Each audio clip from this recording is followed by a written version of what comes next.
হবে নাকি একটা বিনা চিনির বিনা গুড়ের একটা মিষ্টি লাড্ডু। দেখে নাও তো, এটা কি তোমাদের পছন্দ? যদি পছন্দ হয় চলো রেসিপিটা তোমাদের সাথে শেয়ার করি। আচ্ছা চলো তাহলে স্টার্ট করা যাক। আমি এখানে নিয়ে নিয়েছি দেশি ঘি অ্যান্ড কিছু ভেজানো খেজুর। অলমোস্ট এখানে আমার সব ড্রাই ফ্রুটসগুলো রাখা আছে। তো এগুলো আমি শুকনো খোলায় জাস্ট একটু হালকা করে ভেজে নেব।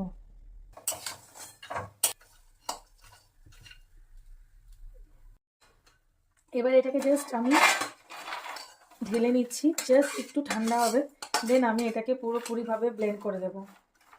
এখানে যেগুলো আমার রিকোয়ারমেন্টস রয়েছে সবগুলো এখানে কিন্তু রয়েছে। জাস্ট অল্প করে, একদম অল্প করে একটু ঘি দেব। জাস্ট অল্প করে ঘি দিলাম। ঘি দেওয়ার পর খেজুরটা রেখেছি, যেটা জলে ভিজিয়ে রেখেছিলাম অনেকক্ষণ, আমি সামান্য একটু ঘি এটা কিন্তু ভেজে নেব। আর আমি কিন্তু ইউজ করছি আমার বানানো বাড়ির দেশি ঘি, সেটা আমি ইউজ করব এখন।